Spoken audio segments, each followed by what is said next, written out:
২৭০ দিন আলোচনার পরও রাজনৈতিক দলগুলোর মধ্যে চরম অনৈক্য হতাশাজনক বলে মনে করছে সরকার। তবে সনদ কিভাবে বাস্তবায়ন হবে তা প্রধান উপদেষ্টা দ্রুতই ঠিক করবেন বলে জানিয়েছেন আইন উপদেষ্টা ডক্টর আসিফ নজরুল।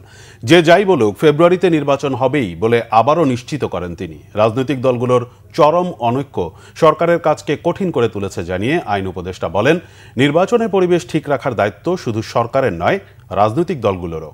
রকুনুজ্জামানের রিপোর্ট।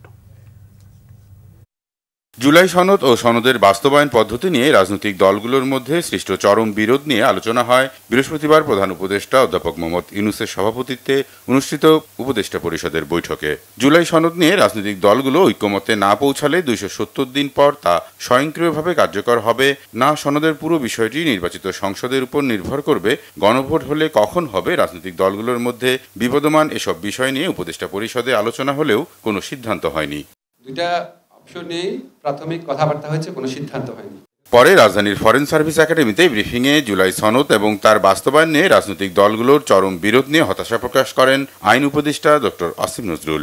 জানান, সনদ কিভাবে বাস্তবায়ন হবে তা নিয়ে দ্রুতই সিদ্ধান্ত জানাবেন প্রধান উপদেষ্টা। এই দুইটা বিকল্পের মধ্যে কোনটা আসলে বেশি গ্রহণযোগ্য সেটা নিয়ে রাজনৈতিক দলের মধ্যে তীব্র মতবিরোধ রয়েছে। আর গণভোট কবে হবে ওটা নিয়ে তো বিরোধ তীব্রতম পর্যায়ে পৌঁছে গেছে বোধ হয়। তো এইসব ব্যাপারে একটা সময় আমাদেরকে সিদ্ধান্ত নিতে হবে। সিদ্ধান্ত নেবেন প্রধান উপদেষ্টা। প্রধান উপদেষ্টার নেতৃত্বে আমরা থাকবো, আমরা ওনাকে সহায়তা করার জন্য থাকবো। সিদ্ধান্ত এটা কোনো পার্টিকুলার কেউ নেবেন, এটা আপনারা নিশ্চিত থাকেন। এই সিদ্ধান্ত প্রধান উপদেষ্টা নেবেন। আমাদের সাথে কনসাল্ট করার প্রয়োজন হলে উনি কনসাল্ট করবেন এবং আমরা যে সিদ্ধান্ত নিব সেখানে আমরা দৃঢ় থাকবো। আর সিদ্ধান্ত খুব দ্রুত নেওয়া হবে। যেটা বলুন, আমরা ফেব্রুয়ারির প্রথমার্ধে জাতীয় নির্বাচন করব। রাজনৈতিক দলগুলোর মধ্যে যে পারস্পরিক বিরোধ, সেখানে জুলাই চেতনা কোথায়, সেই প্রশ্নও তোলেন আইন উপদেষ্টা।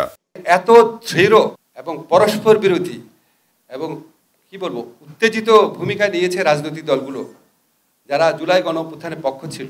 তা আপনারা যদি এরকম একটা ভূমিকা নেন তাহলে সরকার কি করবে আমরা ঠিক বুঝতে পারছি না। যে এতদিন আলোচনার পর যদি আপনাদের ঐক্যমত না আসে, তো এখন আমরা আসলে কিভাবে কি করবো এটা নিয়ে সত্যি আমাদেরকে একটু চিন্তা করতে হচ্ছে। রাজনৈতিক দল যদি এককভাবে তাদের অবস্থান নেওয়ার জন্য আমাদেরকে আলটিমেটাম বেঁধে দেয় বা জোর করে, তার মানে হচ্ছে ওনাদের মধ্যে ঐক্যমত্য নাই এবং ওনারা চাচ্ছেন ওনাদের দলীয় পজিশনটা যেন এই সরকার আপহোল্ড করে। এটা দুর্ভাগ্যজনক। তো এখন আমাদের এই ডিফিকাল্ট পজিশনের মধ্যে দিয়ে আমাদেরকে যেতে হবে। আমরা আমাদের দায়িত্ব পালন করব। রাজনৈতিক দলগুলোকে অবশ্যই তাদের দায়িত্ব পালন করতে হবে। শুধু আমাদের উপর দোষারোপ করে ওনারা ছেড়ে দিল, তো এটা তো মানুষ তো বোকা না, মানুষ তো দেখছে ওনারা কি ধরনের আচরণ করছেন। ব্রিফিংয়ে জানানো হয়, আলাদা করে গুম কমিশন না করে গুম প্রতিরোধ প্রতিকার আইন মানবাধিকার কমিশনের আওতায় আনার সিদ্ধান্ত নিয়েছে উপদেষ্টা পরিষদ। কমিশনের আদেশ পালন করতে বাধ্যতামূলকও করা হয়েছে। এছাড়া শুধু পরিবার নয়, মানসিক অ্যাটাচমেন্ট আছে তাদেরও আইনগতভাবে অঙ্গ প্রত্যঙ্গ দান করার সুযোগ রেখে আইন সংশোধনের অনুমোদন দিয়েছে উপদেষ্টা পরিষদ। চূড়ান্ত অনুমোদন দেয়া হয়েছে জুলাই স্মৃতি জাদুঘর অধ্যাদেশেরও। রকুনুজ্জামান, বাংলাভিশন, ঢাকা।